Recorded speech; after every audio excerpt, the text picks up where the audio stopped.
I remember it was 1:05 in the morning, and I turned to Nata and I tried to wake her up, but I realized I couldn't turn. So she ran down in the darkness to our friend's place and woke him up.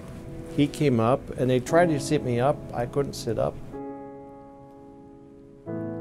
And so they had to send a hovercraft because nothing else could land in there.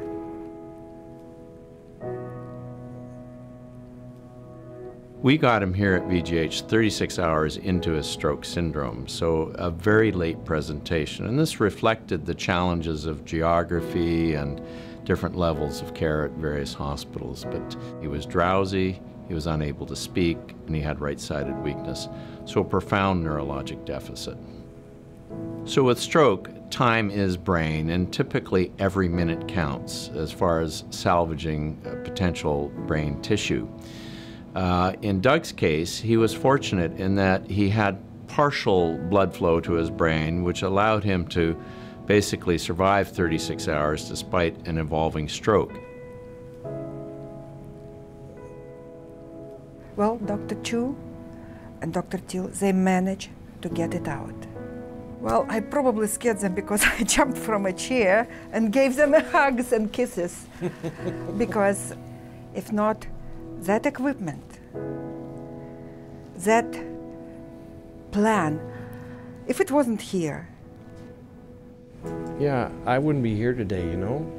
Without the care he received, he would have been disabled, likely confined to institutional care for the rest of his life.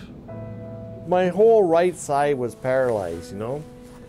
This hand didn't work at all, and my leg didn't work, and the right side of my brain was damaged. I couldn't pick a pen up. I couldn't do anything. It's very clear for Doug, in his particular case, that had we not been able to get him and provide the services that we can offer here, his stroke outcome would have been devastating. As it is, of course, he's had a near complete recovery. He's resumed his position as a trombonist with the Vancouver Symphony Orchestra.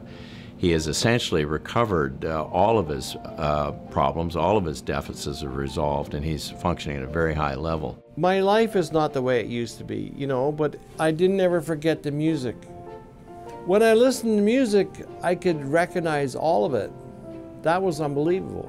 We're both musicians, so I can say, you know, she's my love and so is music. It's all kind of rolled into one. My life is good. Thanks to Dr. Teal and Dr. Chu, it's really good. And this hospital, and this program. And this hospital, and everything that everybody did for me. I owe everybody, you know, big time. And we are forever, ever grateful and indebted. Vancouver General Hospital, we're blessed with the facilities and resources and services that we have. In a significant part, these resources and facilities have been developed and achieved through the use of donations to the Vancouver Hospital Foundation. Over the last years, we've had almost $500 million of donations that have been given to us, and we see the results of those donations in our everyday work. Everything from the hospital towers we have, to the surgical equipment and devices, radiology, imaging devices, and the clinical services and research that we provide here at VGH. So donations have clearly allowed VGH to develop to the full extent that it has. And without ongoing generous support, we will lose some of these services and facilities that have to be maintained on a continuous basis. Please donate because it saves lives.